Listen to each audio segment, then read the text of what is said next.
Oh, that was weird. My chat was a different chat. Not that that made any sense to you at all, but it was weird. Weird stuff right there.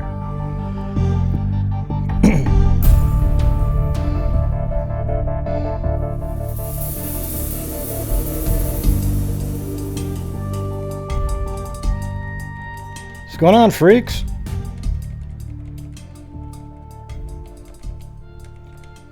Yeah, so there was some affidavits and so forth released today in the Anthony Todd, the Barbarian, whatever the hell you want to call him. Call him whatever the hell you want to call him. You know, in that case. But, you know, one of them is like 36 pages long, and it's all about the fraud. You know, it's basically all about the fraud. And I'm not sure why that shoe is on the bed there. It must have been... Chloe probably grabbed it.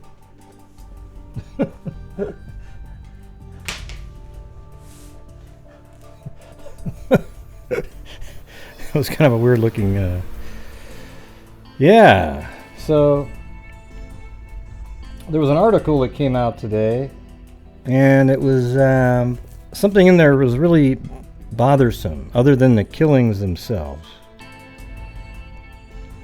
So I'm going to show you that right now.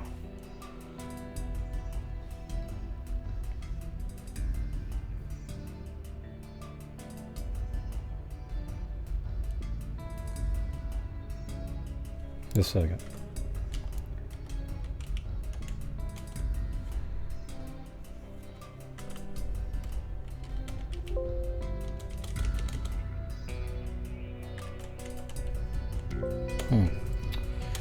I'm gonna have to go check something. I think I have the wrong link right here. Just, there it is. I got it.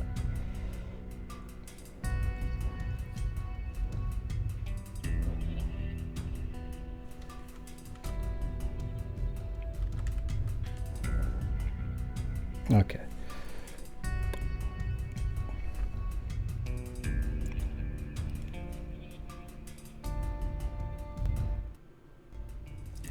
So this is the Orlando Sentinel here, some videotape of him.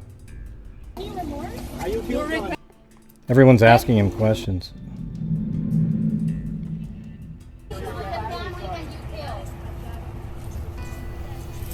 Anthony, anything to say about the murders? Anything you want to say? Looks like the Michelin Man or something. Any remorse? Or, you know, Pillsbury.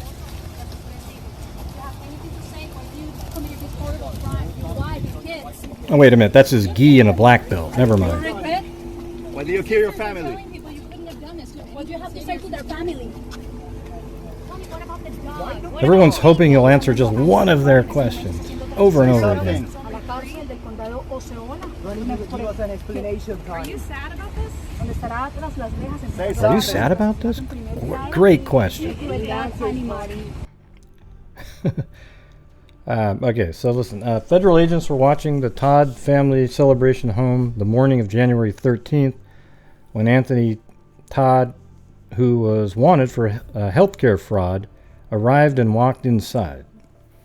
So there's this huge document on his healthcare fraud, and it's really boring to go over unless you're some kind of, you know, fraud geek. You know, like I started reading about 10 pages of it, and I just went. Basically, the sound effect of the Pac-Man dying is what came to mind. Okay.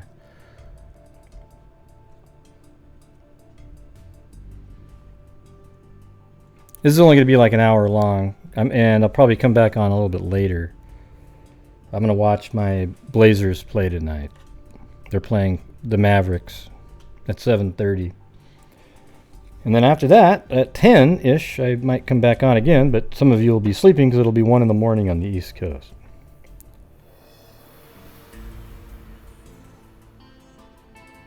Yeah, there's something that was really bothersome, though, in this article, so let me read it. After nobody answered the door, the agents and county deputies entered the house and found Todd, who said his wife Megan Todd was upstairs and he believed she was sleeping, according to an affidavit. But when authorities looked for her, they found a gruesome scene. 4 obviously deceased bodies later identified as Megan Todd and the couple's 3 children. Hey, thank you, Shelly Ann. Thriller Thursday. Oogla boogla. Yeah. Really appreciate it. We're going to be doing a big donation in let's see. This month is 31. I was thinking maybe like on the 29th. And yet 40,000 subs. So thank you all. Thriller Thursday. Oogla boogla. Oogla boogla. The affidavit, as well as autopsy records, also made public Thursday. I guess there's autopsy records that were released. I don't know if I have those.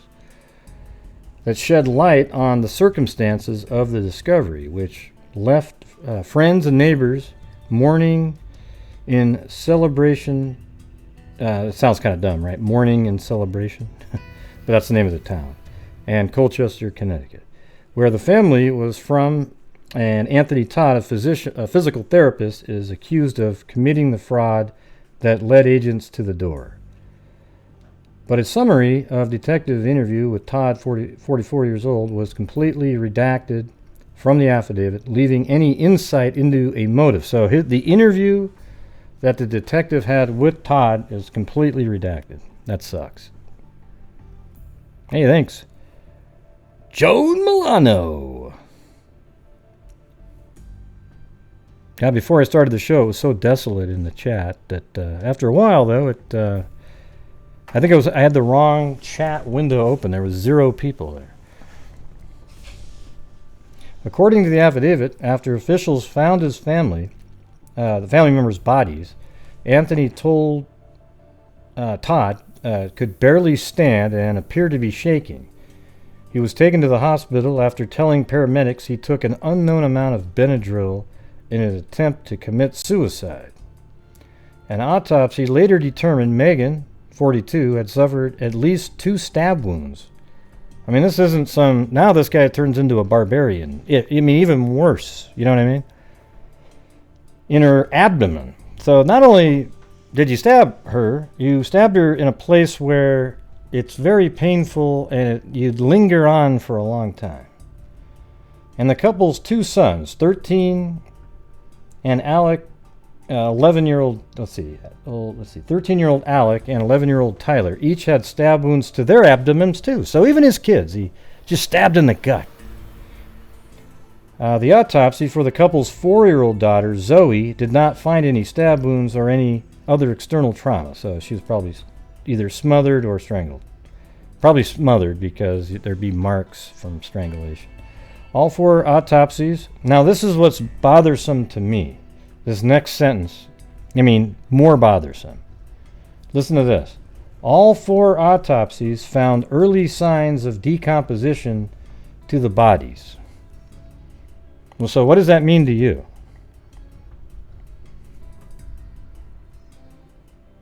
If you look up decomposition, your organs are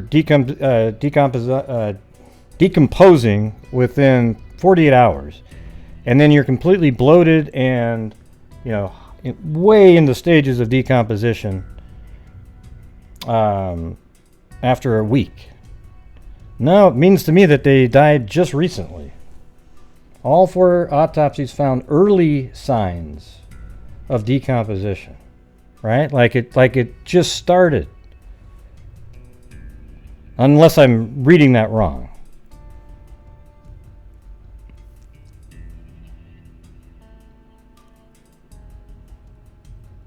Yeah, I mean, what don't you get? Listen, early signs of decomposition. So that means it's early on in the stages of decomposition, right? I mean, I think that's what they're saying here. All 4 autopsies found early signs of decompositions to the bodies. Now, maybe that's an error, but that is what this article says, and that would mean that they hadn't been dead that long.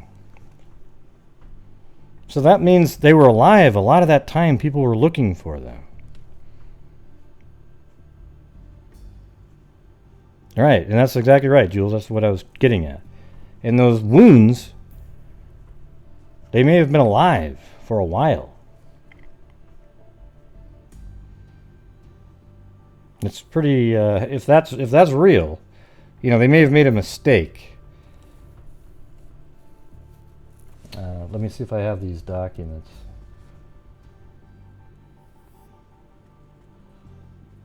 Okay, that's the 36 pager. That doesn't have any of that.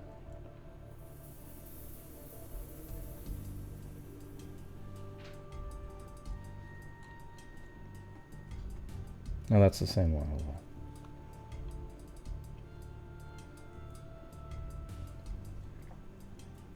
So that's the arrest warrant there. Once additional deputies arrived on the scene, they approached the front door of the resident and began making announcements. While standing at the front door, agents made several announcements with no response. Entry was made by the agents and deputies, who later contacted Anthony. Oh, there's Monkey Mar. Once additional deputies are... Okay, let me get to this point here. Anthony stated his wife Megan was upstairs and believed she was sleeping. Agents and deputies began calling for Megan with no response. While conducting a protective sweep of the residence, 4 obviously... Now, that term, obviously deceased, makes me think that they were, you know, in a further state of decomposition. Or maybe it just was really obvious to this person. Alright, so there was 4 obviously deceased human bodies were found in a bedroom located on the 2nd floor of the residence. Oh, and by the way, Ada got me these PDF files. Also, in the same bedroom, a small dog was found deceased. Anthony could barely stand and appeared to be shaking. Anthony was transported to a hospital for further evaluation. Okay, it's cleared. Detective Quinn and I responded to... Anthony was awake and alert. Anthony was asked questions that confirmed he was of sound mind. Anthony was read his Miranda warning and stated he wanted to speak with us. The following is a summary of the interview. And it's completely blacked out. Thank you very much. At approximately 1900 hours, which would be 7 o'clock, the District 9 Medical Examiner's Office arrived to move and transport the deceased back to the Medical Examiner's Office. As the bodies were being moved, both Tyler and Alec Todd had lacerations on their abdomen. Zoe did not appear to have any lacerations. Megan had 2 small lacerations on her abdomen. All injuries were consistent with the statement Anthony provided. Based upon the investigation, this affiant has probable cause to believe that Anthony acted with a premeditated design and murdered his wife and 3 children and the family dog. Therefore, your affiant drafts this affidavit and respectfully prays for the issuance of an arrest warrant for Anthony Todd for 4 counts of premeditated murder. That's weird. They use the word praise in there.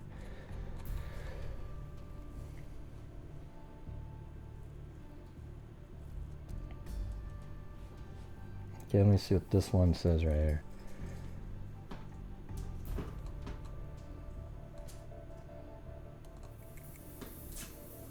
Therapist.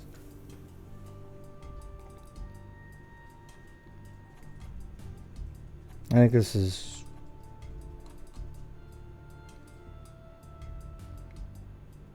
There's some that should be focused on the court records.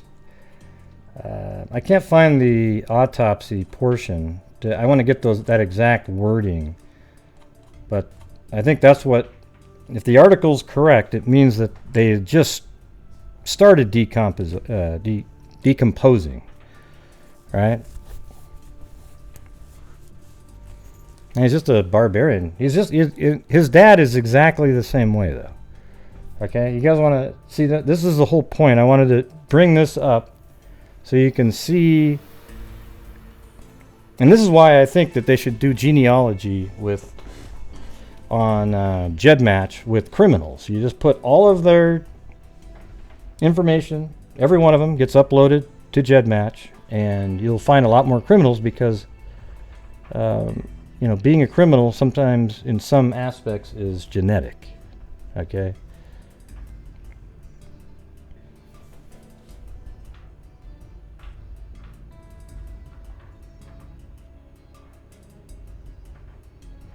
So now we're going to go back to 1980.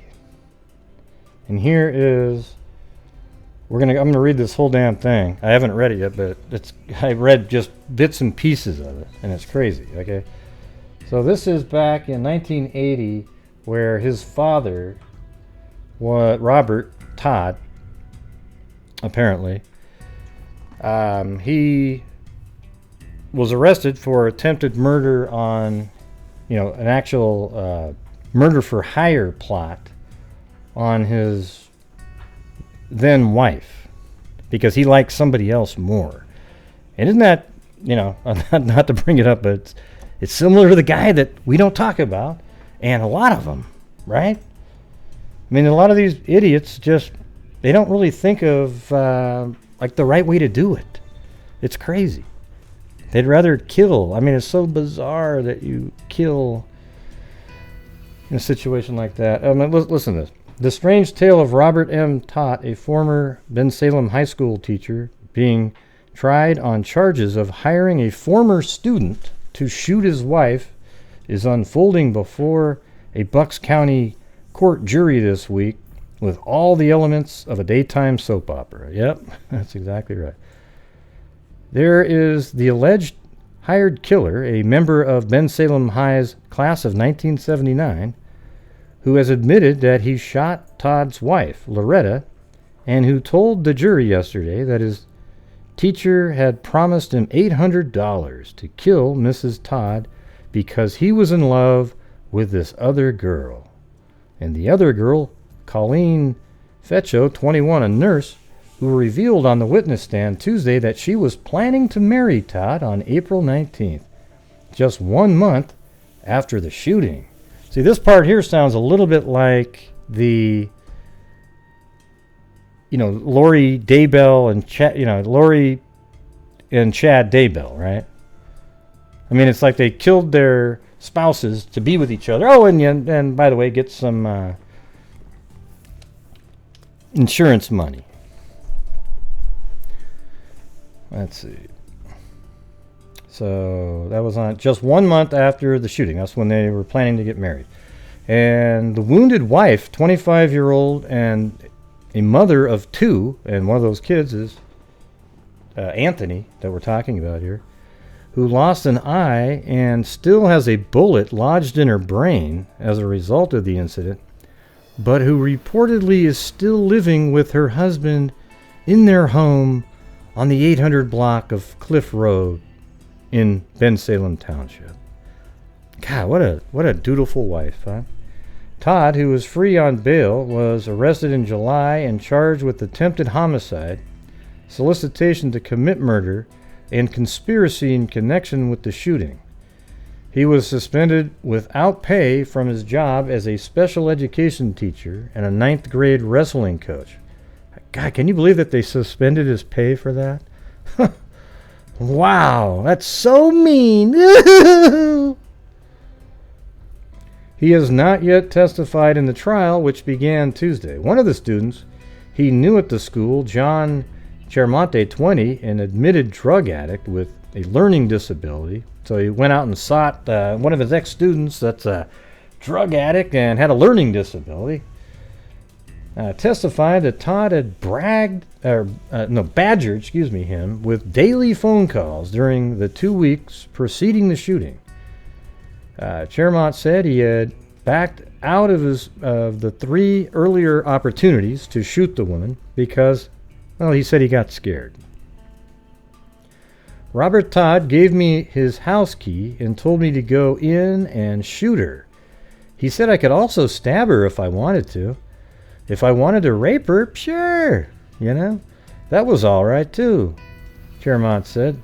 Todd told him on the day of the shooting. That's what he said. Hey, go in there if you want to stab her. Hey, have a good time. Oh, if you want to rape her, go ahead, Chermonte said Todd had given him a .32 caliber handgun to use in the shooting and instructed him to make it look like a burglary. Tremonti said he never collected the $800 Todd promised him because he was afraid of the teacher and wanted nothing more to do with him. You know, probably a smart move. That guy may not have lived too much longer. Tremonti pleaded guilty to shooting Mrs. Todd under a plea bargain arrangement in which prosecutors will ask that he receive no more than 5 years imprisonment in exchange for his testimony. He probably could have almost even gotten less. I mean, he had a learning disability. The teacher used him. You know, who the hell knows what was going on there? I mean, they should have just done, well, they get, 5 years is probably good. Okay. In this case, this is one that a guy that, he is the shooter, so he probably got a pretty decent deal. But I'm glad that they cut him a deal to go after the father, or what's his name, Robert? Yeah, Robert.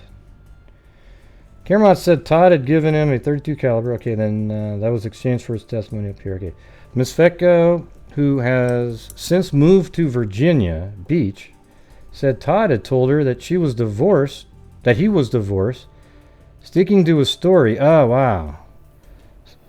So this one sounds a lot like another one. Which one was that? Oh, yeah, well, it's like the Watts case. Unfortunately, that's the one that's similar, right? He told What's-Her-Face that he was separated, and then he needed to come through on it, so he was going to kill his entire family and then be with her, right? I know. Unfortunately, that was a case that is an analogy to this one. She said she met Todd in 1976 when she was just 16, and he was teaching a swimming class in Neshmini School District. She said that they became engaged in the summer of 1979, and that she had bought a wedding dress and had an engagement party. Wow. So she was just all ready to go and get married. In another twist to the tale, several people who lived near the Todds testified Tuesday that Todd had told them bizarre stories about the shooting, saying his wife was the victim of a ritualistic cult that smeared blood on the walls of the house and urinated on her. Todd told neighbors that one of the cult members had a shaved head and a cross on his forehead.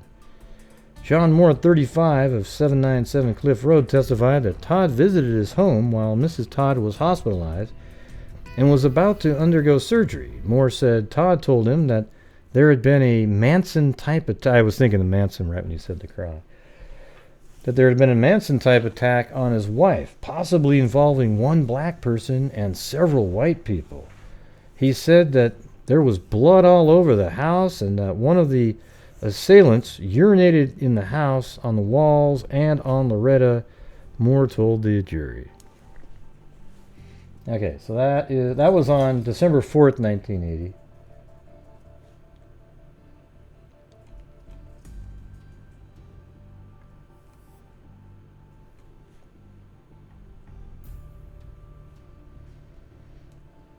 Let's see. I guess I gotta go to B1 in a second.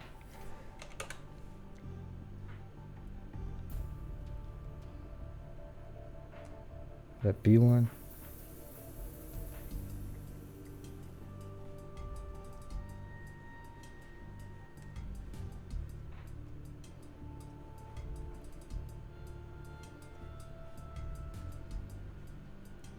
And 1C. A lot of Roberts out there.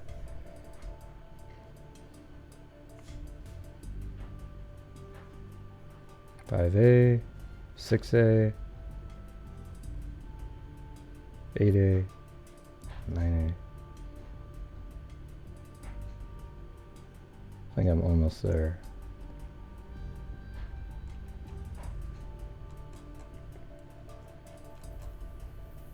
That's 12A.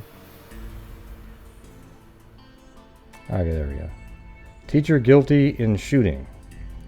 Penn Salem High School teacher Robert M. Todd, 27, was convicted by a Bucks County jury last night of plotting the March 19th shooting that left his wife Loretta seriously wounded. As the jurors announced their guilty verdict, Mrs. Todd, seated directly behind her husband, broke into tears and moaned. "Really?" And "No, oh no," she then clenched Todd tightly, and he rose to comfort her. So he shoots you in the face, in the eye, and now you're really supportive of him. Man, that just shows you that sort of that. I don't even know. It doesn't sound. I don't know if she was abused regularly, but it's just weird. Mrs. Todd, 25, lost an eye and still has the .32 caliber slug lodged in her brain from the shooting. As Todd was trying to soothe his wife, Bucks County First Assistant District Attorney Alan Rubenstein appealed unsuccessfully to the judge to revoke the former special education teacher's $75,000 bail. That's ridiculous. Todd faces up to 30 years in prison if his conviction stands on charges of attempted homicide. The jury of 9 men and 3 women deliberated 5.5 hours before returning the verdict, which sparked a hysterical reaction from Todd's mother. She continued to shout at police investigators in the corridor. Todd accepted the ruling more stoically, but told reporters that he left the courtroom. "This isn't over yet." Rubenstein said getting a conviction was difficult because Todd's wife stood by him. Yeah, exactly. "Having the victim of a crime against you is mind-boggling," he said. Hey, I'm with that guy 100%. That's what the feeling I had as I was reading that. And that's the exact word, mind-boggling, that I would use. And sometimes have a hard time saying it.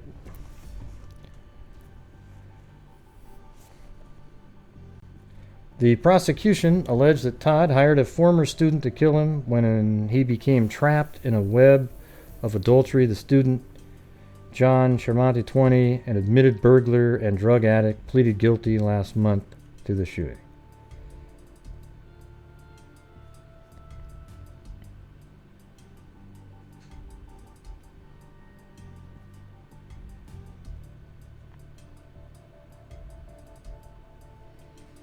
Yeah, there he is. He fooled his wife for a while. He fooled Colleen Fetchel. He fooled the police, and he fooled John Chermonti. In this courtroom, he put his hand on the Bible and said, "Believe me now." Is he going to fool you, or are you going to use your common sense and say, "Not this time, Bob"? That must have been the closing argument. However, Friedman argued that just because he goes to motels and promises to marry somebody doesn't mean he shot his wife. Bob Todd is a guilty man. Yeah, just like if she walks back to where the cooler area is and there's no exits, it doesn't mean she went in there because there's no camera filming it. Right. He is charged with a heinous crime, a horrible thing, and who is he really charged by? John Chermonti. "Don't let that kid fool you," Friedman told the jury. Anyways. Yeah. So he's trying to claim that the kid that Robert hired lied on the stand. Yeah, didn't work, clown. So do you think he got let's see if we can find his sentencing. Just a second.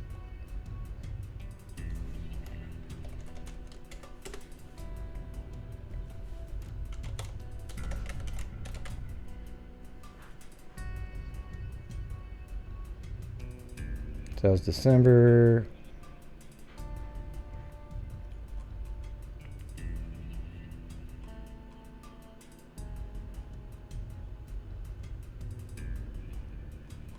I think that's the same one.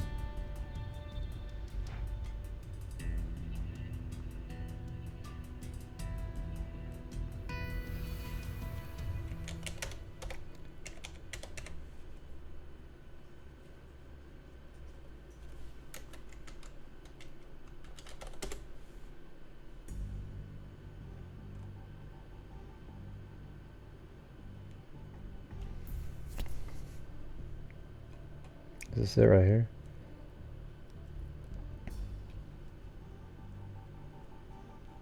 I don't think that's it. Anybody know what he got for that?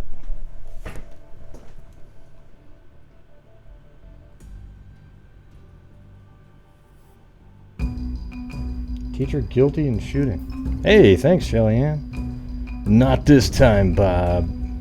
Hey, that would be a pretty good mug, too, wouldn't it? Not this time, Bob. Maybe it should be Jim. Not this time, Bob. Coffee mug t-shirt. Not this time, Jim. Now, Bob's better. That was 1980. This is the father of Anthony Todd.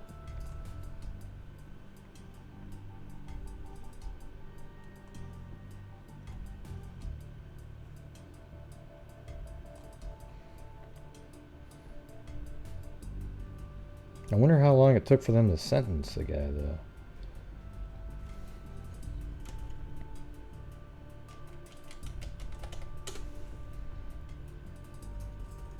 September. Oh, maybe this is it.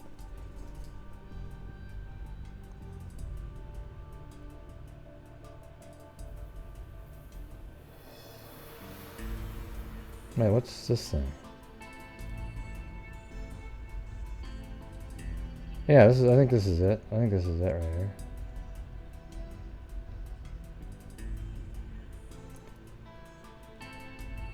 It seems like it. Yeah, Rubenstein. Yeah, this is it. Continue from preceding page. Let's see. An imprisoned husband struggles to prove his innocence in shooting.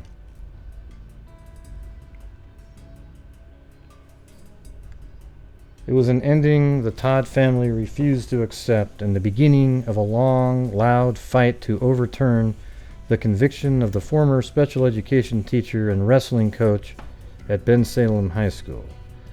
It still surfaces in conversations in the local newspaper, where letters to the editor from family members and friends still occasionally appear, and in the courts where, as late as last month, Todd filed a $30 million lawsuit against the police and prosecutors involved in what he called his illegal arrest and unlawful trial. Todd, through his new lawyer, Michael Klimpel, is appealing his conviction to Superior Court. Todd has drawn up but not filed a malpractice suit against his first attorney. In addition, Todd, his wife, and his family have written pleading letters to judges, senators, congressmen, and anybody else who will listen. In their 8-month effort to pry the lid off a closed case, family members have pointed to discrepancies and questions left unanswered in the trial. They have questioned the tactics used by police and the prosecutor. They have wondered out loud about the reliability of the testimony of John Chermonte. Well, that's exactly why Robert used him, right? Because he can't think very good. So now you're saying you're trying to use that in the reverse. It's kind of funny, actually. That's why he chose him, though, because he would just sort of do it. Miss Todd's room that night, let's see, continued to point out that some testimony and evidence indicated that at least 2 men were in Mrs. Todd's room that night, and that only one was convicted of being there. And they have insisted that Robert Todd had nothing to do with what happened on March 19, 1980. Loretta Todd went to bed early that night. She wasn't feeling well, she remembers. It was a Wednesday night, and she knew that Bob, her husband, would be home late. He was attending night school. Ah, what a great guy. At Trenton State College. He had told his wife to earn his master's degree. Well, let's see. He had told his wife he went there to earn his master's degree. Okay. Mrs. Todd tucked in her 2 children, put on her nightgown, and turned the color television to a special 2-hour Vegas and crawled into bed. From that point, Mrs. Todd's memory flutters. Her frequent flashbacks bring back pieces of the assault, but not the whole. She remembers waking up to find someone on the bed with her A white man with kinky hair was striking her face. She says she remembers seeing a second man in the room. Right. Well, see, all the stuff that you're hearing now is stuff that she's come up with.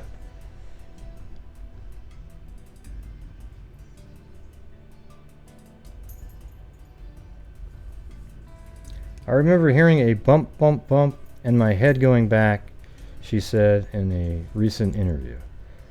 She remembers getting out of bed with terrific pain in her head. My head felt really weird. I remember walking by my dresser, and I remember turning around and seeing the blood all over the bed. I walked into the bathroom and turned the light on, and I saw a face. I saw all the blood. The eye just looked horrible. Still not realizing that she had been shot, she walked downstairs and saw that her car had been taken and the house had been ransacked. Although in a daze she was able to telephone her neighbors, who called police. Police arrived at 11:43 p.m., pulling up in front of the modern suburban home in Bucks County Estates at the same time Todd did. Wow, he shows up right then at the same time. When Bob came in, I'll never forget the look on his face. He was really upset.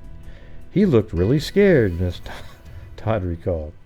Mrs. Todd was taken to Lower Bucks Hospital and later was transferred to Presbyterian Hospital in Philadelphia. Doctors at first thought she had been beaten, according to police reports, but after several hours, they determined. Yeah, we got some more right there. That she had been shot in the eye. The bullet X-rays showed had lodged in her brain. So they took an X-ray and they saw the bullet lodged in her brain. Bensalem police began what would be a 4-month investigation into the apparent attempted murder, burglary, and auto theft.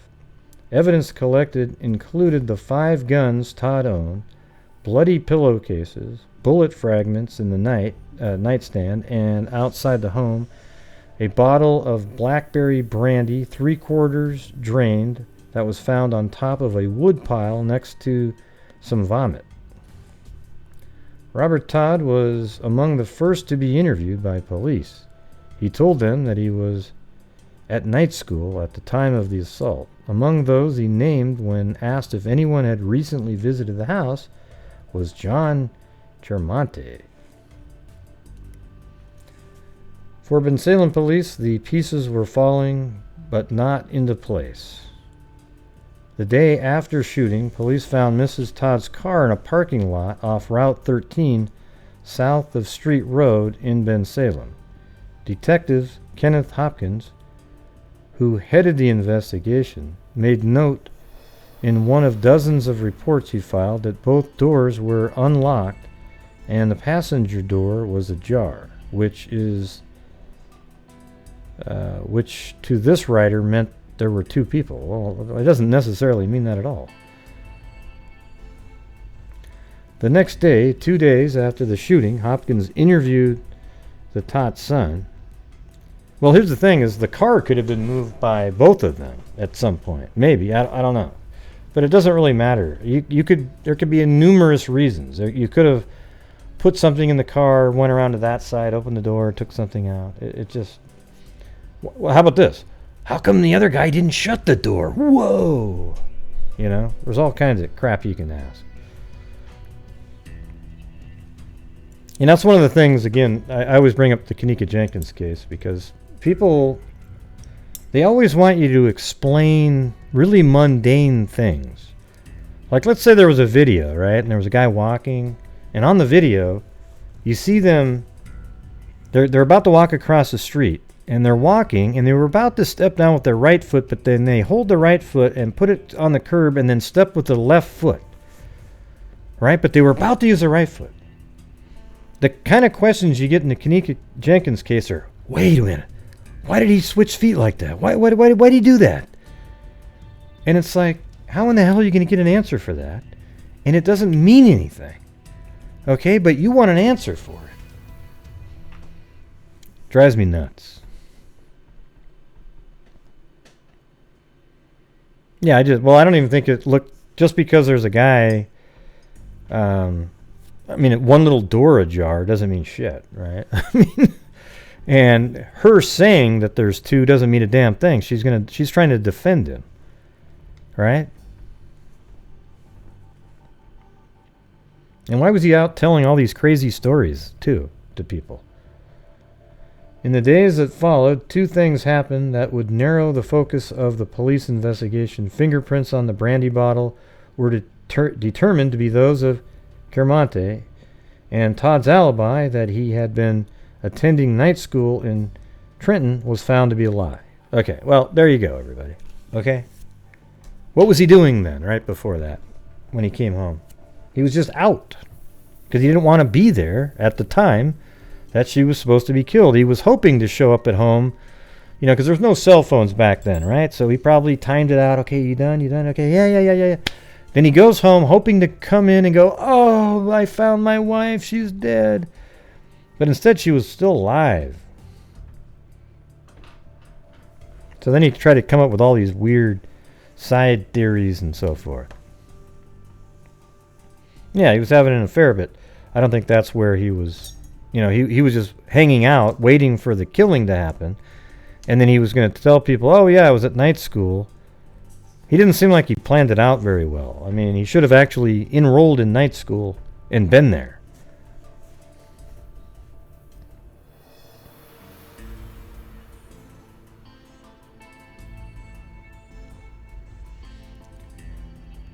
Let's see.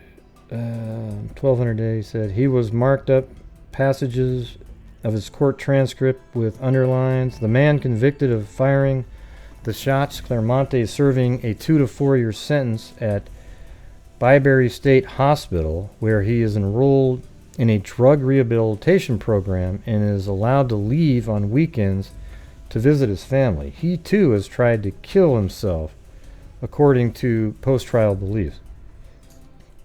Clermont, now 20, was a special education student with a police record for small-time crimes and admitted addiction to drugs and alcohol. His relationship with Todd, both men agreed, started in March 1980 when the special education teacher offered to help Clermont find a job. Right. Yeah, and that job is to shoot his wife, yeah. The agreement ends there. To Todd, Clermont is a two-bit hood who robbed Todd's home and, when offered a light sentence, agreed to point his finger at Todd. Why? Nah. The police would have been really happy to be able to pin this all on Clermont, but the facts didn't lead them to that. I mean, how easy would this case have been to solve? What was their motive to pin it on Robert? See, that's what people don't want to explain all the time. What would be the motive to pin it on Robert? Nothing. There isn't one. So the thing is they went with the facts, and it all sort of pointed to this Clermont guy, right? That's how it worked. I don't know if they're still together. I guess you could look it up on those websites.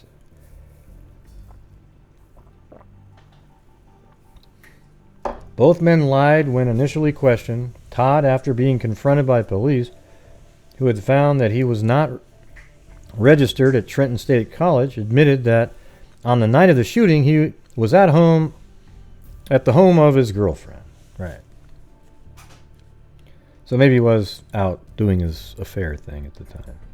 But, I mean, you know, I don't know what the hell was going on. That's just crazy, though. Colleen Fecco, a registered nurse from Levittown, who was a student in a life-saving class he taught in 1977. Ms. Fecco and her family later testified that Todd had spent the evening at their home. See, here's the thing. It's really kind of obvious, right? Because he told her that he was divorced, but he wasn't. And he probably couldn't figure out, he didn't want to get divorced because he'd have to pay money every month. So he ends up killing her instead and wanted to make it look like she was killed by some random killer so that he could then move on and get married to this other woman.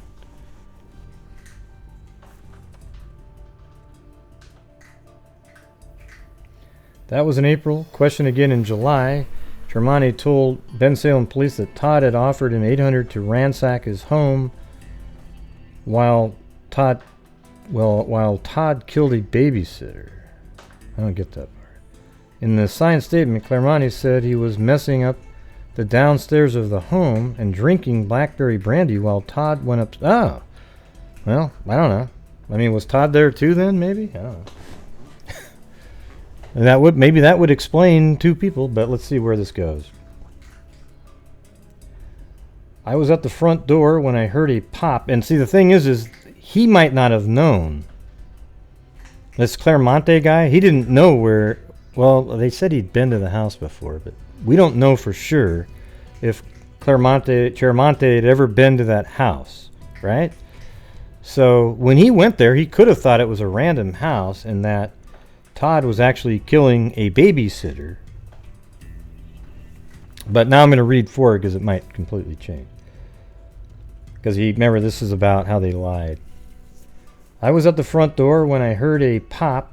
Sounded like a firecracker upstairs. I left the house and went out to the side of the house. I sat on the woodpile, then I threw up. Still later in the third statement to police, Clermonti said he had been recruited by Todd, but acted alone, that he stood at the foot of Mrs. Todd's bed, fired what he thought was one shot, ransacked only the downstairs, and fled her car, disposing of the gun later in Neshaminy Creek. Now, this guy does make one of those a good candidate for the false confession scenario. All right, you got to admit that.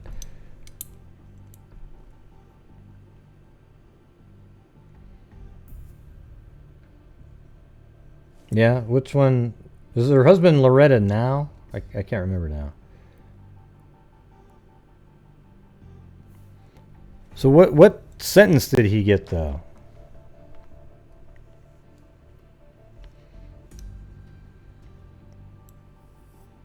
Yeah, he had mental issues. We already mentioned that. He only got 10 to 20. Huh? Jeez. So he probably got out in 10. So they got divorced and then she remarried. I wonder what her story would be now if you asked her.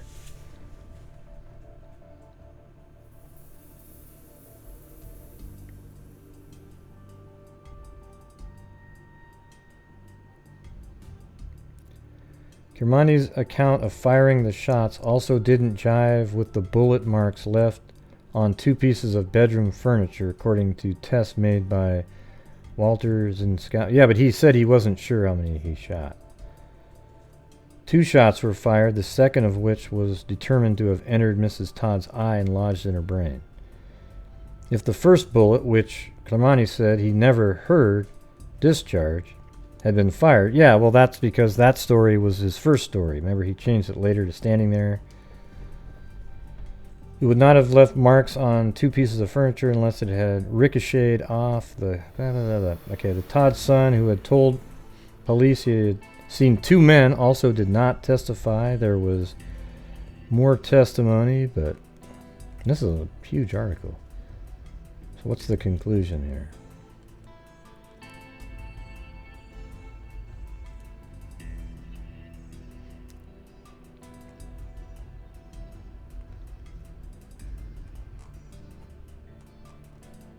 Okay. There was more testimony. Some damaging, some inconsistent. Clermonti's friend Edward DePicio, 23, told the jury that Clermonti had shown him a gun and some cartridges after getting out of Todd's car about a week before the shooting. DePicio said Clermonti had told him that the guy Todd that wants me to bump off his old lady. But that admission, as Todd's lawyers pointed out, came 2 weeks before Clermonti knew who the target of the murder attempt was, according to his own testimony. Right. Maybe he knew a little bit before that. The gun was never found. Todd argues that Neshaminy Creek, which winds through lower Bucks County and spills into Delaware River, doesn't have a strong enough current to move an item of that weight downstream, that if Clermonti had indeed thrown it into the creek, the subsequent searches by state police divers would have turned it up. During one day of the creek search, police looked up on a nearby bluff and saw a man watching them. It was Robert Todd. He said he was on a fishing trip with his son. Yeah, bullshit.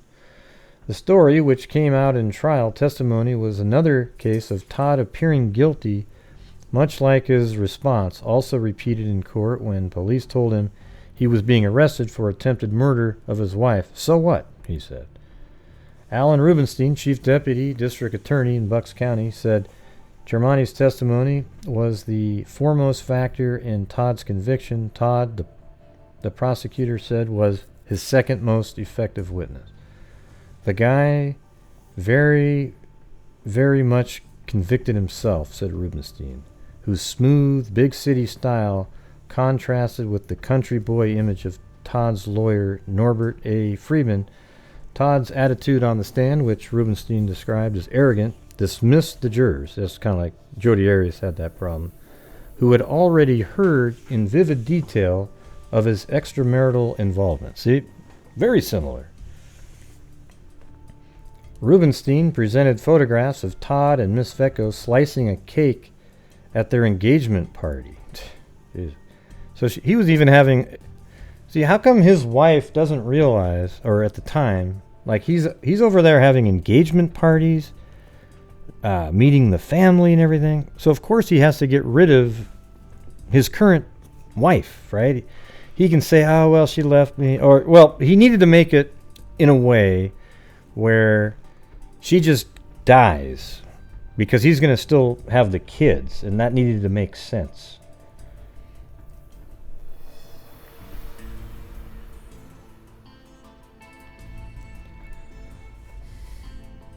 Rubenstein presented photographs of Todd and Miss Vecco slicing a cake at their engagement party. Testimony from a Catholic priest who had spoken with the couple about use of a church, and Miss Vecco's own testimony that a date had been set for their wedding. Rubenstein also called a high school girl to the stand who testified to being intimate with Todd, and Todd, his lawyer, have called this testimony and evidence of his affair inflammatory. Well, it's real, though. Todd originally was arrested for pulling the trigger on the basis of Clermonte's second story. Todd maintains that that means he is incarcerated for a crime he wasn't specifically arrested for, and that is grounds for reversal. Rubenstein denies Todd's contention that he was not allowed to see an attorney. Todd, in his lawsuit against Rubenstein, the Bensalem Police Department and others, said he was taken from his home under false pretenses on the night of his arrest. We told him we wanted to show him some evidence. Yeah, anyways. I don't know what this article is trying to... It doesn't sell anything to me. This is one of those things that's just really obvious again. And then you can always sort of, things aren't perfect all the time, but it's just really obvious. Oh yeah? An arson? That's crazy. Did he get remarried? I mean, who would marry him after that? Hey, I'd like to get married. I do have some things I need to tell you. I had a wife, and I met somebody else that I got engaged to while I was still married, but I didn't want to divorce her, so what I did was I hired a mentally challenged student that I had to go over to the house and shoot her. Unfortunately, it didn't work. She survived, and then, I got put in... I mean, what a joke, really? Right, so this is the father of Anthony Todd, the barbarian who just killed his entire family. So, yes, it runs in the family. Is he still alive out there? The dad? You okay, Chloe? You alright, bud? Yeah.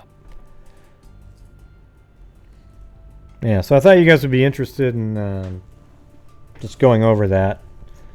Went back to newspapers.com, checked it out. Hey, and our buddy Cairo might be heading out to do some in the field reporting for us in that case in Pittsburgh. The Tony Turner case.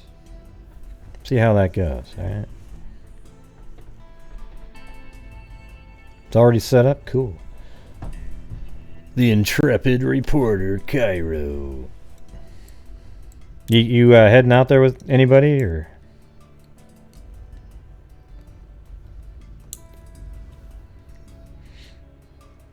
We should do more of that. Like, basically, whenever we have a crime in an area and somebody lives there, we should get you guys to go out and film it, and then you just send it.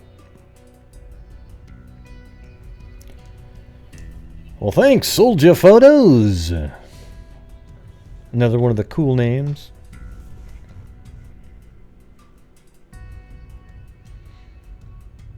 Yeah. I don't know. Just might be safer with another person, but I don't know what's going on out there.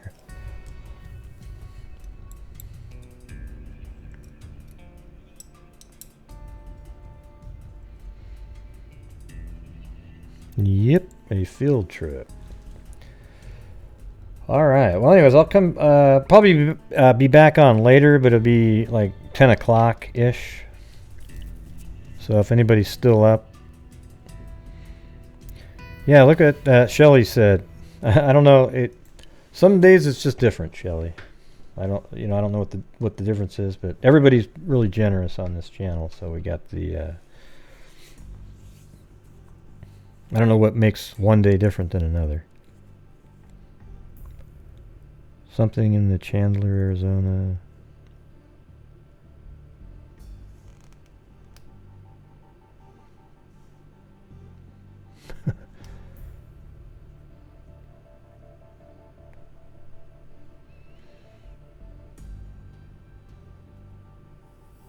Yeah, got to the 40,000.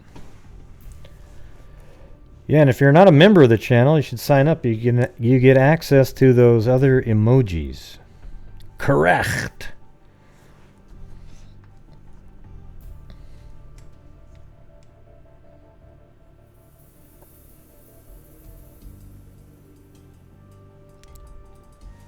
Wait, what for what? Yeah. BT, what's that mean? Bad T. Man, I just got confused all of a sudden. Hey, not too bad. Dottie-O, Caspian Horses Rock. Oh, the 40K, yeah. Yeah, now we're in like 40,017 or something like that.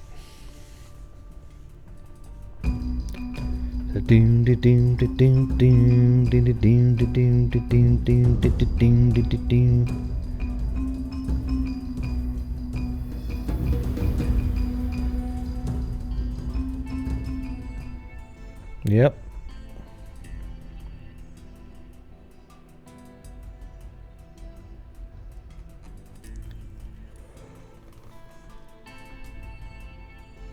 Hey, thanks.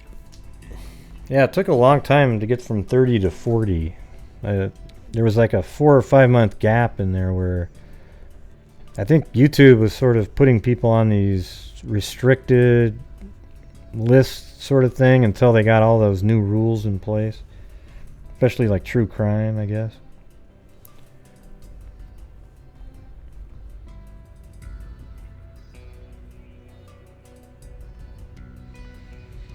Well, thanks, Soldier Photos. Yeah, I like to cover all kinds of stuff. There's actually a couple of these. There's a Jane Doe's that Dennis was telling me about. And it's weird because there are two Jane Does, but they share the same killer DNA, and neither of them have been identified. I think they should probably go try to take the DNA and go figure out who the killer is. We've had 5 or 6 cases where they figured out who the killer was, but still haven't identified the body, which is really crazy. Yeah, that's what people say sometimes, Shelly, but, you know, here's the thing is, I want, if I ever get to 100,000 or 50, whatever the hell it is, I want everybody to be smart, cool people, you know, like just literally people that are fun to hang out with, right? So if it takes a lot longer, because I do the weeding out nights, you know what I mean? Now I could have pretended. It's not all about subs, right? It's about quality subs, and that's what I really believe. I want people that really like to be on the channel, sort of like the journey that we go on, looking at different, just random cases out there. Like this one right here was interesting, even if it wasn't related to Anthony Todd, right? Like if you literally just stumbled upon this, it'd be mildly interesting because it's just like a psycho. I mean, who does that shit?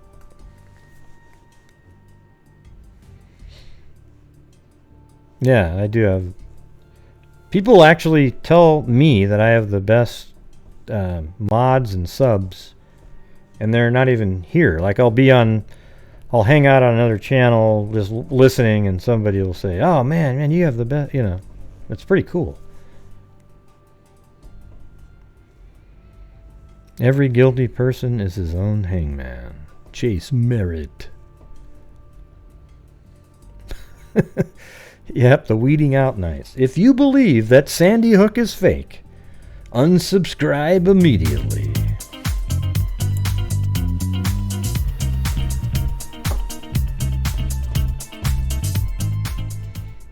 Every guilty person is his own hangman. Chase Merritt. If you think the earth is flat, unsubscribe immediately. If in your world 1 + 1 = 3, unsubscribe immediately. There you go. Okay. Don't weed me, bro. Yeah, that's right. I'll say, listen, I'll tell you what, though. On the way out the door, I have a t-shirt you can buy, and then I'll have a tinfoil hat on the t-shirt.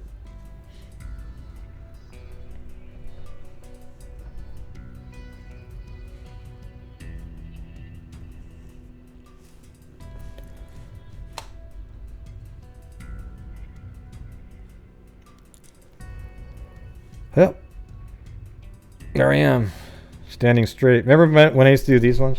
Here, I almost forgot. I gotta do one of these. Where it goes?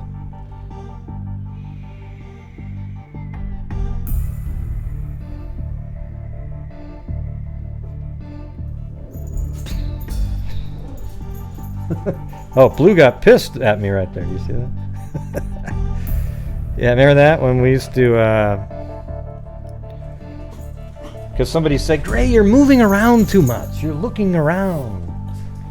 So I figured, well, if I just do the robot, then, you know, that won't happen anymore. Yeah, no, they jumped right up right there.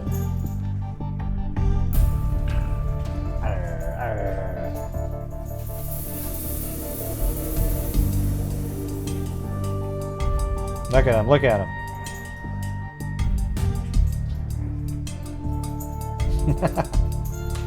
See, Cairo?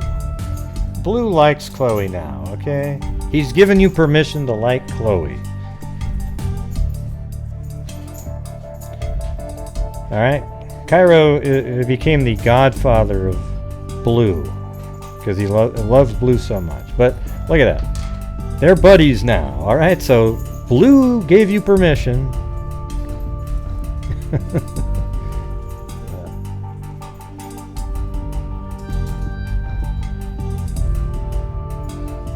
Look how she just teases him.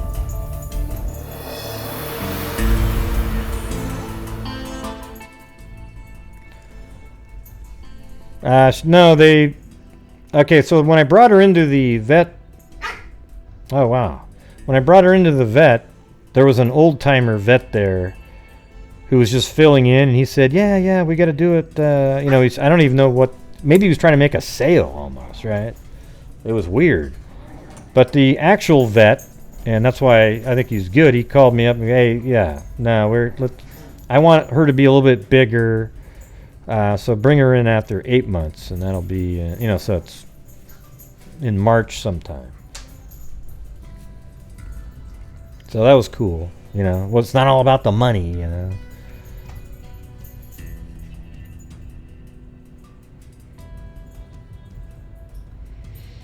Yeah. Well, she was so little. She only weighed 2.5 pounds.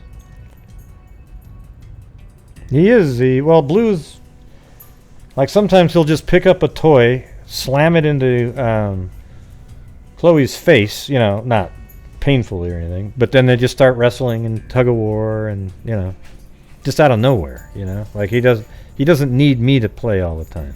But now when I play with him, he's more, yeah, it's different too. He's a little happier too. Yeah, he's a good vet.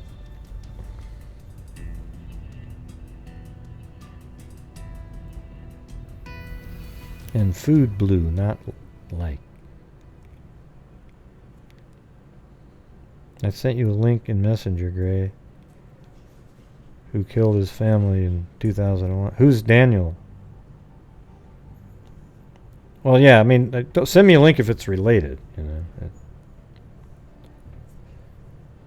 Like you figure out if it's related for sure, then send it to me. Yeah, no, it's cool. I'm not even sure where they're at right now.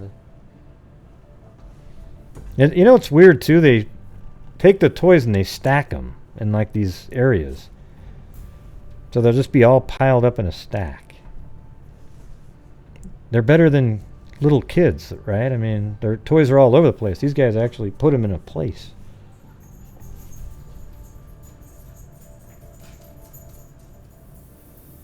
Oh yeah. And it's good exercise for Blue, I'll tell you that. He's really been moving around a lot more.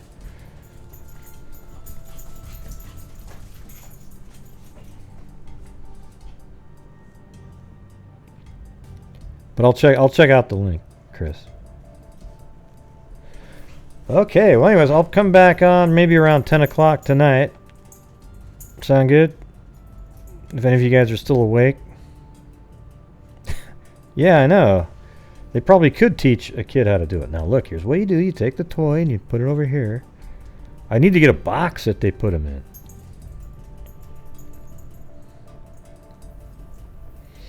Yep, will do. All right, everybody. Thank you for showing up for this live.